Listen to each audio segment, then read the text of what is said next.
हाय दोस्तों, मैं प्रयागराज शर्मा। मैं आज बात करूंगा एम्बैंकमेंट और सबग्रेड कंस्ट्रक्शन पार्ट 10 के बारे में दोस्तों। तो इसमें आप देखेंगे क्लॉज 305.4.2 में उसमें लिखा हुआ है दोस्तों, earthwork for embankment and subgrade to placed against sloping ground. तो दोस्तों इसमें कहा गया है कि जो अर्थवर्क का काम करते हैं हम और तो एम्बैंकमेंट और सबग्रेड के लिए, तो उसके अगेंस्ट में जो स्लोप बनाते हैं, जो ग्राउंड तैयार करते हैं, स्लोप ग्राउंड तैयार करते हैं, तो उसके बारे में इसमें बताया गया कि वेयर इन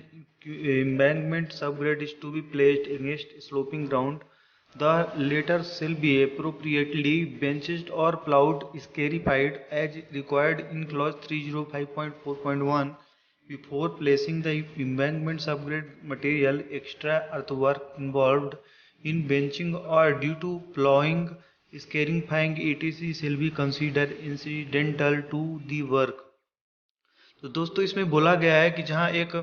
एम्बैंकमेंट या सबग्रेड को स्लोप वाली जगह के खिलाफ रखा जाना है, जहाँ मतलब स्लोप वाला प्लेस है उसके एंगेस्ट में रखा जाना है, तो बाद में उसमें समुचित रूप से एक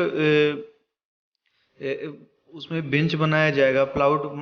मतलब बनाया जाएगा और उसको स्कोर किया जाएगा, जैसा कि क्लॉज 305.4.1 में बताया गया है कि एम्बैंकमेंट और सबग्रेड मटेरियल रखने से पहले आवश्यक है। और इसमें बेचिंग में शामिल होने के कारण जो इसमें हम प्लाऊ करते हैं और स्कैर्पिंग आदि के कारण अतिरिक्त कार्य के लिए आकस्मिक माना जाएगा। इसमें और भी कुछ भी अतिरिक्त एक्स्ट्रा वर्क अर्थ वर्क करना, इसमें वो जो है इंसिडेंटल माना जाएगा। उसमें जैसे प्लाऊ करना या कि बेंचिंग करना या स्केरीफाई करना, ये सब उसमें एक्सीडेंटल माना जाएगा। उसके पहले हमको जो क्लॉज 305.4.1 में दिया है उसके हिसाब से हमको उसका स्केरीफाई और प्लाइंग करना है, और उसके हिसाब से ही हमको एम्बैंकमेंट और सबग्रेड का निर्माण करना है स्लोपिंग ग्राउंड के अगेंस्ट में। तो दोस्तों वो बताया गया इसमें। फिर बोला गया है कि for wait conditions benches with slightly inward fall and subsoil drains at the lowest point shall be provided as per the drawings before the fill is placed against a sloping ground। तो दोस्तों इसमें बोला गया है कि गीली परिस्थितियों के लिए जहाँ वेट कंडीशन रहती है, तो ऐसे सबसे पहले कम बिंदु पर थोड़ा एक इन्वर्ट फॉल करके और सब सॉइल नालियों के साथ बेंच के ड्राइंग के अनुसार प्रदान किया जाएगा। वहाँ बेंच जो बनाया जाएगा वो ड्राइंग के हिसाब से बनाया जाएगा। और इससे पहले कि उसमें जो स्लोपिंग ग्राउंड है उसके खिलाफ रखा जाए, उसके पहले जो स्लोपिंग ग्राउंड को उसके खिलाफ रखा जाए, उससे पहले हमको जो वहाँ का बेंच बनाया जाएगा वो ड्राइंग के हिसाब से सब सॉइल की ड्रेन के साथ बनाया जाएगा। दोस्तों इसमें ये बताया गया है। इसके बाद बोला गया है कि where the contract requires construction of transverse surface drain at the cut fill interface work on the same shall be carried out to clause 309 in proper sequence with the embankment and subgrade work as approved by the engineer.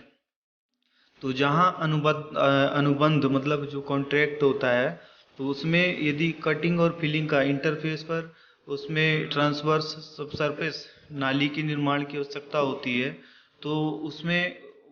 Engineer द्वारा अनुमोदित मतलब approval के रूप में embankment और subgrade के काम के साथ उचित क्रम में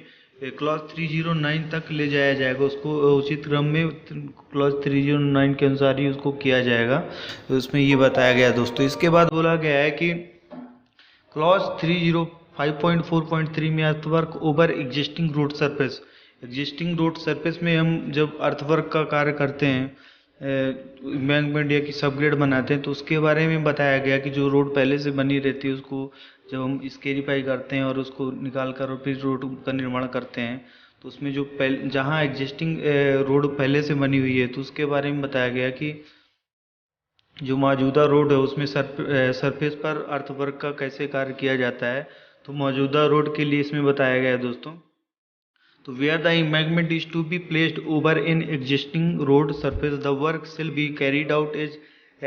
इंडिकेटेड बिलो। जहाँ एम्बैंकमेंट को मौजूदा सड़क की सतह पर रखा जाना है, वहाँ नीचे दिए गए अनुसार काम किया जाएगा। जो नीचे दिए गए बिंदु हैं उसके अनुसार काम किया जाएगा।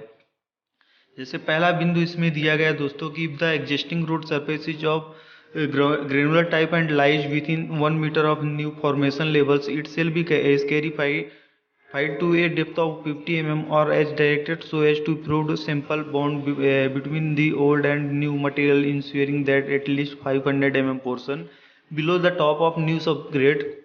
level is compacted to the desired density। तो इसमें बोला गया है दोस्तों कि यदि मौजूदा सड़क की सतह ग्रेनुलर टाइप की और नए मतलब गठन मतलब उसमें नए न्यू फॉर्मेशन लेवल के 1 मीटर के भीतर स्थित है तो इसे 50 mm की गहराई तक या जैसा कि निर्देशित किया जाएगा इंजीनियर द्वारा ताकि पुराने और नए सामग्री के बीच पर्याप्त बॉन्ड बन सके। तो इस प्रकार से बनाया जाएगा कि उसमें नए सबग्रेड के लेवल के टॉप के नीचे 500 mm पोर्शन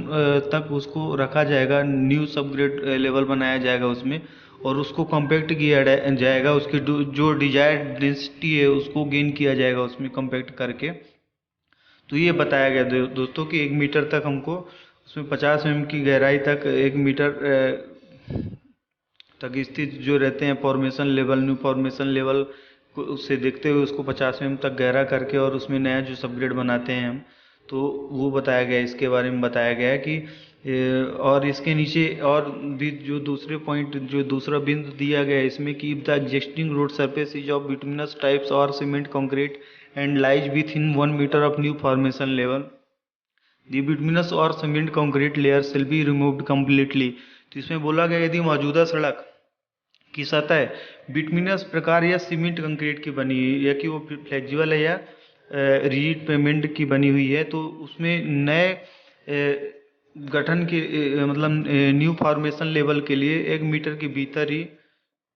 बिटुमिनस या सीमेंट कंक्रीट को पूरी तरह से उसको हटा दिया जाएगा, वहाँ से रिमूव कर दिया जाएगा ताकि 1 मीटर के अंदर तक उसको हटाया जाएगा वहाँ से उस लेयर को पूरा बिटुमिनस और सीमेंट कंक्रीट की जो लेयर रहेगी वो 1 मीटर के भीतर तक उसको रिमूव किया जाएगा वहाँ से और उसकी जगह नया मटेरियल वहाँ डाला जाएगा दोस्तों, जो भी रोड रहेगी उसका निर्माण किया जाएगा उसकी जगह। इसके बाद बोला गया है पॉइंट 3 में कि if the level difference between the existing road surface and the new formation level is more than 1 metre the existing surface shall be roughened after ensuring that the minimum thickness of 500 mm of subgrade is available. इसमें बोला गया यदि मौजूदा सड़क की सतह और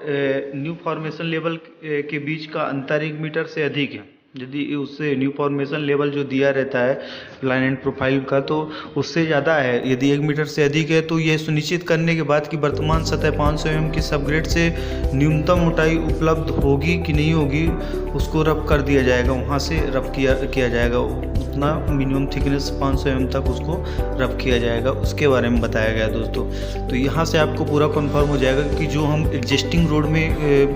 earthwork का कार्य करते हैं वो किस प्रकार से करेंगे, इसमें पूरा डिटेल्स दी हुई है तो आप आसानी से इसको समझ सकते हैं दोस्तों। जो मौजूदा रोड वहाँ पहले से जो रोड बनी रहती है एग्जिस्टिंग रोड रहती है उसके बारे में इसमें बताया गया डिटेल। इसके बाद इसमें क्लॉज 305.4.4 में दिया हुआ एम्बैंकमेंट में सबग्रेड अराउंड स्ट्रक्चर, मतलब एम्बैंकमेंट और सबग्रेड का जो हम स्ट्रक्चर के आसपास जो निर्माण करते हैं उसके बारे में बताया गया है इसमें कि to avoid interference with the construction of abutments wing walls और return walls of culvert bridge structure the contractor shall at points to be determined by the engineer suspend work on embankment forming approach to such structure until such times as the construction of the latter is sufficiently advanced to permit the completion of approaches without the risk of damage to the structure। तो इसमें बोला गया है दोस्तों कि जो हम abutment के निर्माण या बिंग वाल जैसे बनाते हैं पुलियों में, पुलिया या पुल की संरचनाओं की जो दीवारें रहती हैं उनके साथ हस्तक्षेप से बचने के लिए ठेकेदार ऐसे बिंदुओं पर जब तक कि निर्माण के लिए इस तरह के ढांचे तैयार वहाँ पर नहीं बनाने के लिए मतलब वहाँ बनाने के लिए अभियंता द्वारा निलंबित काम पर निर्धारित किया जाएगा, मतलब कि वहाँ ऐसे ढांचे बनाए जाएंगे जो इंजीनियर द्वारा बताया जाएगा उस हिसाब से वहाँ काम किया जाएगा ताकि संरचना के नुकसान के जोखिम के बिना दृष्टिकोण के रूप में पूरा होने की अनुमति देने के लिए पर्याप्त रूप से मतलब उस काम को प्रोग्रेस तरीके से वर्क को किया जा सके, ऐसी अनुमति इंजीनियर तभी देगा जहाँ वहाँ कोई भी ऐसा स्ट्रक्चर बना के तैयार किया जाएगा कि जो पहले से वहाँ पोल ब्रिज या कोई भी स्ट्रक्चर बने हुए अपार्टमेंट बना हो उनको किसी प्रकार से अर्थवर्क का कार्य करते हुए कोई भी नुकसान ना हो, इस प्रकार से वहाँ पहले इंजीनियर द्वारा देखरेख की जाएगी, उसके बाद ही आगे की अनुमति प्रदान की जाएगी दोस्तों। इसके बाद इसमें बोला गया है कि unless directed otherwise the filling around culvert bridge and other structure up to a distance up to the height of the road from the back of the apartment shall be carried out. तो दोस्तों इसमें जब तक ये अन्यथा निर्देशित नहीं किया जाता है तब तक कि पुल के चारों ओर पुल और पुल के अन्य संरचनाओं को भरने के बाद पीछे की सड़क से दुगनी ऊंचाई तक की दूरी तय की जाएगी। इसमें जैसा कि इसमें बताया गया है कि जब तक इसमें निर्देश नहीं देता है इंजीनियर तो तब तक पुल के चारों ओर पुल और पुल के चारों ओर अन्य संरचनाओं को भरने के बाद पीछे की जो सड़क जो सर्विस रोड बनाई जाती है तो उस सर्विस रोड के बारे में बताया गया कि पीछे की सड़क से दुगनी ऊंचाई तक की दूरी तय की जाएगी। उसमें जो हाइट रहेगी उसकी वो जैसे अपार्टमेंट जो रहेगा तो उससे थोड़ी कम रहेगी, बट नीचे की जो उसकी रोड रहेगी तो उससे दुगनी रहेगी, वो दुगनी ऊंचाई तक की दूरी तय की जाएगी सर्विस रोड से। तो इसके बारे में बताया गया है कि जो अपार्टमेंट रहेगा वो उससे दुगना रहेगा, उसकी हाइट जो रहेगी दुगनी रहेगी, पुल जो रहेगा वो दुगना रहेगा, हाइट दुगनी रहेगी। तो वहाँ जब हम निर्माण करते हैं तो इन सब चीज़ों का ध्यान हमको रखना पड़ेगा, जो भी पॉइंट्स इसमें दिए गए हैं उसके हिसाब से ही हमको एम्बैंकमेंट और अर्थवर्क का कार्य करना है दोस्तों। तो जैसे भी अर्थवर्क में इसमें बताया गया कि 1 मीटर तक मतलब 1000 mm तक रिमूव करते हैं यदि एग्जिस्टिंग रोड में, तो वहाँ 500 mm जो